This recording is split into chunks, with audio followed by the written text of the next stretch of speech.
I love that feeling of going live. I think that's what it must feel like to be a news anchor. Yeah. And here we but are. we just, yeah, go for it, Lucy. Like 3, 2. Hello and welcome to BBC Midlands Today. Have you got any papers to shuffle and look important? No, it's headlines.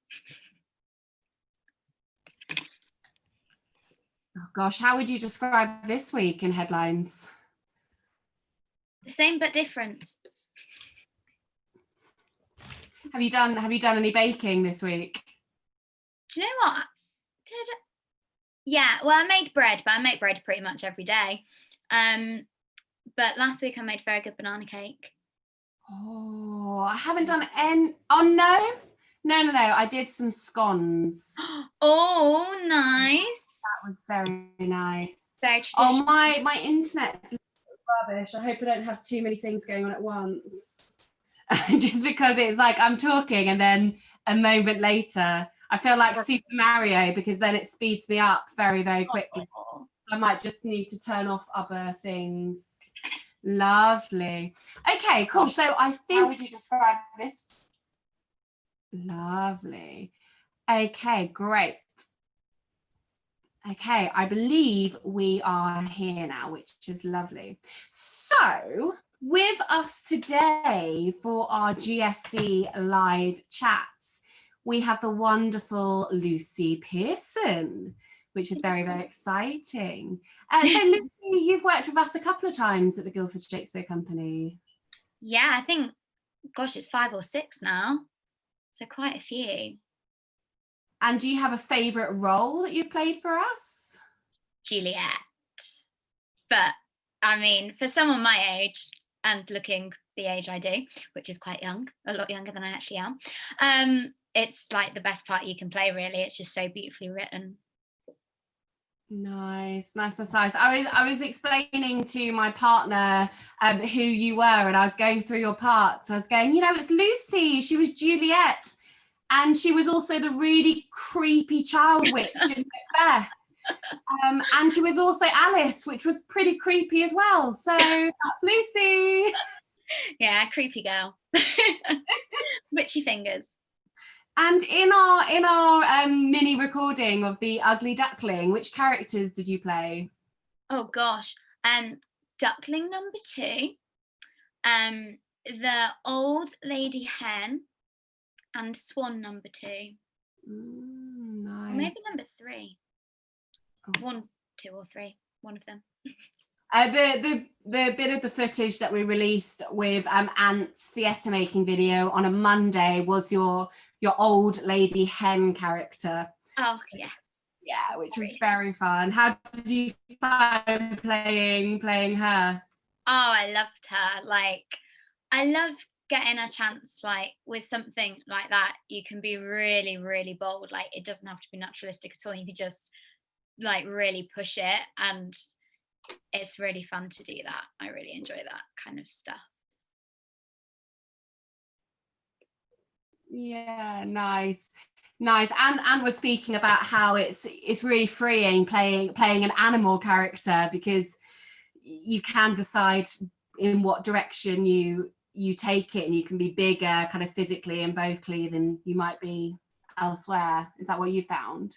Yeah, definitely. And like, I think when you're playing like an animal character as well, like, it means you can really like exaggerate some of the stuff. Like, I mean, you can't do it so much when you're doing it on a screen sitting down, but like if you're on stage, like how the animal translates into the body and like how you'd move, or sort of that stuff's really fun and interesting to do in rehearsal, especially. Like, all of that exploring is really exciting. Nice. And this move, Lucy, I think that's why you've been labelled in my household as the creepy actor. I'm just quickly looking at the chat. Hello Sasha, hello Jane, lovely of you to join us today. Yes, and I'm trying to think. Yeah, I don't know if I've taken you guys to see any of Lucy's shows yet, so that's very, Very, very exciting. Oh, of course, they have seen you in Macbeth. And Sasha said you were terrifying in Macbeth and amazing. So thank you very much. I'm glad I was terrifying. That was the aim. Every night before I went on stage, I was like, right, I want to scare some people tonight. And it worked. It definitely worked. So if anyone's joining us, or if who wasn't with us last week, or if anyone is watching this on catch up, because it will be on the website, and we'll be running these live chats every Friday between 4 and 4:30. I will be leading them. I am Fran, so I'm GSC's Education and Outreach Manager. And every week I'll be joined with a wonderful guest. So we had Imran last week, and we've got Lucy this week. So any questions you have about what it's like to be an actor, any recipes you want from Lucy on her banana bread, feel free to message them in the comment box below, and we will try our best to answer them. Great. So lovely. So Lucy, in terms of Hans Christian Andersen, do you have a favourite story of his?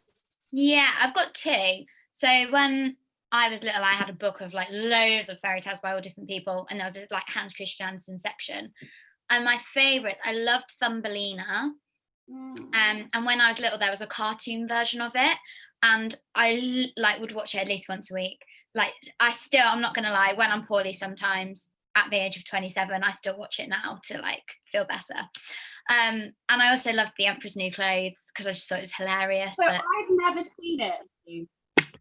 Oh, what? my lag! I know my lag. So Hans Christian Andersen will be a show for us in a whenever we're allowed to do it. And I've never seen it. And Indiana, who was your associate director of Macbeth and works in my team, just started singing the Mole song. Marry the Mole. Something like catch and love the Mole. Yeah, that song. So I had to watch it, and now I've only seen that song and I haven't seen the rest of it. So I need to watch it. It's good. But how does the Mole song go, Lucy? I can't remember the beginning, but it's like marry the mole. And then there's another one where it's like, you're sure to do impossible things if you follow your heart. It's really good. Loved it. Great. So you identified with Thumbelina, did you? Yeah, I just think it's a really lovely story. Like there's this little girl, and she's born in a flower to a mother who can't have kids, and then like she goes on this adventure and she finds out who she really is, and yeah, I loved it. Nice. Great. Yeah, the Wi-Fi is a little bit laggy. I think it's my end, unfortunately, which is rubbish, but I think it's starting to pick up. And what about the Ugly Duckling, Lucy? Can you remember the first time you heard it, or was it not one you were familiar with growing up? So when I was little, my nan loved a bit of amateur dramatics. And she was in the Women's Institute, and they set up a company called the Bluebells, and they used to put on shows. And one of the shows in it, there's a film called Hans Christian Andersen with Danny Kaye, and it's brilliant. And there's a song about the Ugly Duckling, and they did that song in the show. My nan played the Ugly Duckling. So I've got a video still now, like a proper video cassette of my nan being the Ugly Duckling and turning into the swan. So that was my first experience of it, was watching that. And then again, like I think we did it at school, like in like reception or something. And there was a cartoon version of it that I watched. So yeah, they were sort of my first dabbles with it. And then when I was at school in my final year of school, so I was like 17, our school musical was Honk, which is the story of the Ugly Duckling.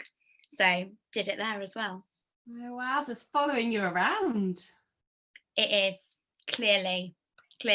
It's one of those stories that everybody seems to know, regardless of where you were brought up, how you were brought up, you know, it just seems to be a common knowledge, this idea as well. Yeah, I think it's because it's so relatable for everybody. You know, everybody has felt like the ugly duckling at some point. And I think at some point, everyone at some point suddenly feels like they're that swan. And they go, oh, this is who I am. This is who I'm meant to be. Or this is the path I'm meant to be leading. Lovely, yeah. We've got a question saying, what experience did you have through school to get into drama? So when I was little, I did a lot of dance. I didn't really do any drama. It was all dance. And then when I was at high school, we did actually, no. When I was at primary school, in reception, had an amazing teacher, Mrs. Stevenson, and we did the story of the rainbow fish as an assembly. So when I was 5, well, I think I was still 4 because I'm quite a late baby in the school year, I played my first ever role, which was the little blue fish.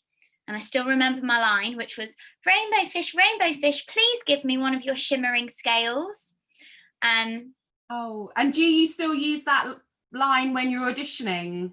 Oh, Fran, it's my go-to monologue. Not really. But so I did that. And then she taught me again when I was in year 5 and 6, and she set up a drama club. And we used to do a pantomime every year.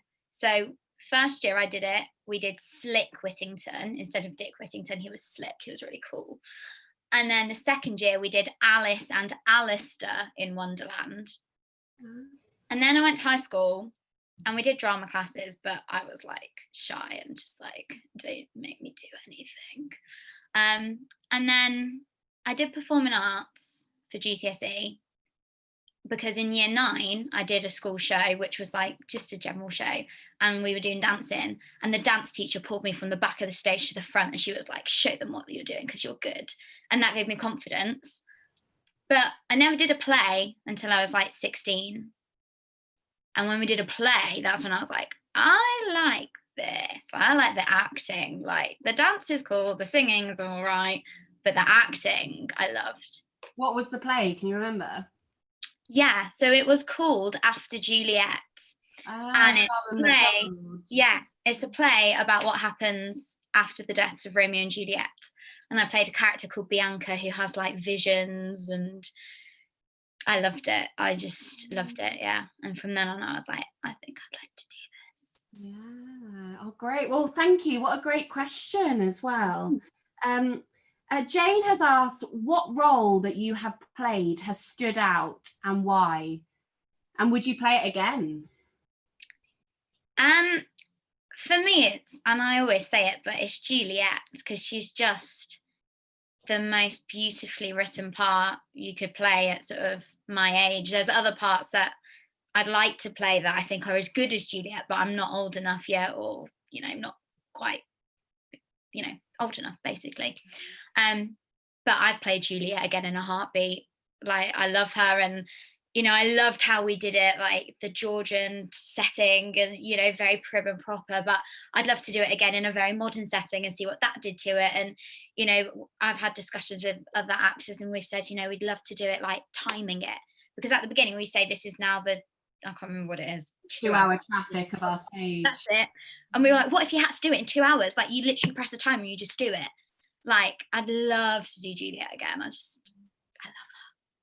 And that's the thing about the play, it doesn't ever stop. One event happens and the next and the next and the next. Go. Because if you have time to stop and think, they might not action this way. Exactly. And like, for a young-ish female, I mean, it is Romeo and Juliet, but ultimately, really, it's Juliet's play, because she's the one who lives to the end to see the devastation that's caused before killing herself. You know, Romeo doesn't see Juliet die as such, or any of that. Like, Juliet's one who sees it all, and you know, the second half especially is really her journey, and to have that at such a young age as a woman is amazing.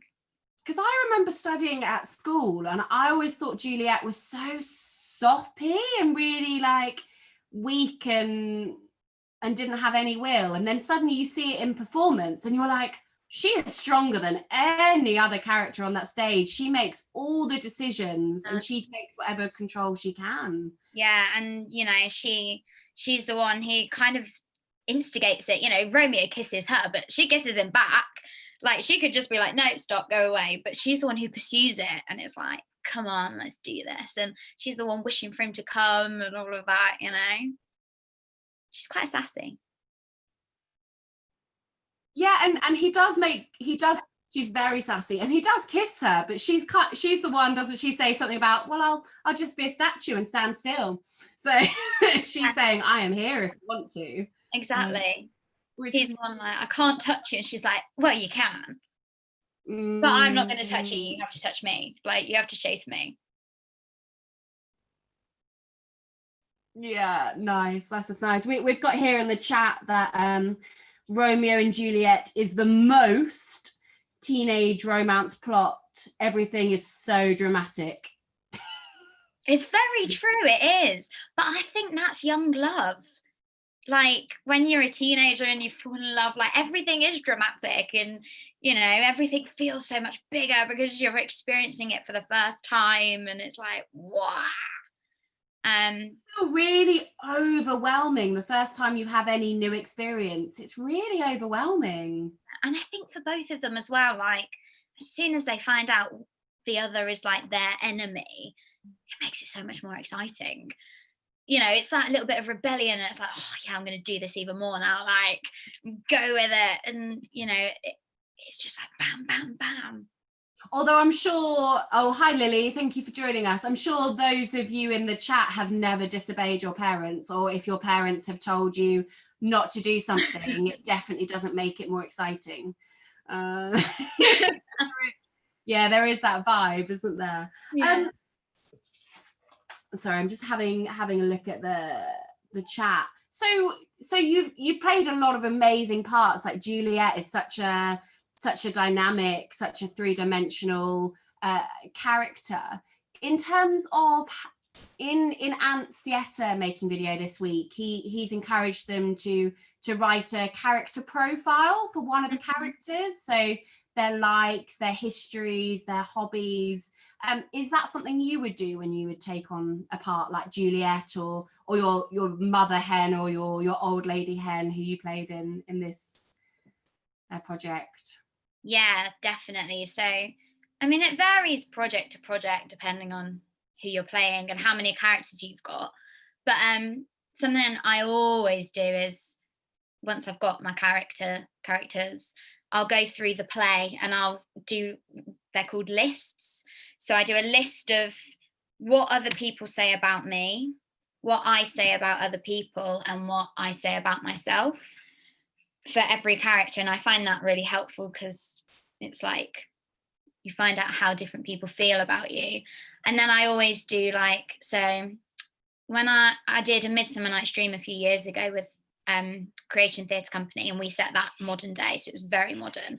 So for that one, because it was so modern and I was playing Hermia, I really like looked at like what would she be into, and I like in my head I was like, right, she's like a beauty YouTube vlogger, like she's all into makeup, and like she'd be like talk to her camera, like blah blah, blah whatever. And like I've got one here, hang on. Oh, here's what I made earlier. I always have my notebooks. So like, I haven't actually got any pictures in here, but I'll do like print off pictures of like what I think they're like, and I'll draw like diagrams of like, this is their relationship with that person, this is how they feel about each other. And I think it's really important. Like, and I do all of that before we start rehearsal. And then half time I get to rehearsal and it all changes, and I'm like, okay, scrap that, because the director wants this, or we've discovered this. But I think it's really important to do all that backstory research and to know who that character is outside of the play. Like, before the play starts, what was their favorite thing to do, and you know, how often did they, you know, go for a run, or you know, what's their favorite food, what do they like to eat, what do they like to watch on TV. You know, I think that's really helpful. Yeah, really nice, really nice. Thank you for that. I'm just quickly having a look. Yeah. And also in the kind of well-being video that Louise was doing with them on Wednesday, she was looking at the character of the ugly duckling. You know, we mentioned earlier in the chat that we both had that time in our lives where we felt like we didn't quite fit in with the group of people that we were with, or particular family members. How, and Louise has invited people to write a care plan for the duckling. Is there anything that you would say to the duckling, or maybe to Juliet, with your experience of playing Juliet in Romeo and the Juliet? Is there anything you would say to them when they're going through this really overwhelming situation? I mean, I guess, and it's always easier saying it to someone rather than actually you being there and doing it. But it's just that knowing that however horrible this time is and how awful it feels, it will pass. Sort of, it's only now, and now isn't going to be forever. And you know, you have to try and find, as much as you can, try and find someone or something that gives you joy and happiness. And you know, when I was younger, sort of like at high school and stuff, like I had a really like horrible time where I just didn't really like myself and was like, didn't feel like I fitted in anywhere and stuff. And for me, the thing that like was my joy and kept me going was like, I loved musical theatre. And like, especially like I was really into Wicked, and like, so like I'd come home every night and I'd put on the Wicked soundtrack and like listen to Elphaba the Green Witch singing about how like no one understood her because she's green, and I'd be like, that's me, that's how I feel. And that used to like spur me on, and I'd be like, it's fine, Elphaba's fine in the end, I'll be fine in the end too, you know, like things. It is so important to find that story or that character that you identify with. But yeah, Elphaba for me as well, I'm like, she's going to meet the wizard and then he will realize her true worth, and it's going to be, it's going to be amazing. Oh, beautiful. So the idea that it will pass. I know last week on this chat we had a lot of discussion about musicals, and they were very interested to know what Imran's favourite musical is. Can you guess what he said?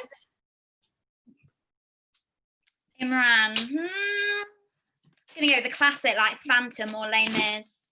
Yeah, he mentioned Phantom and then he ended up on Hamilton. Oh, Hamilton, of course. Yeah, but he definitely did go for Phantom. Doesn't go in my brain. So Lucy, what's your favourite musical? My favourite musical is Come From Away.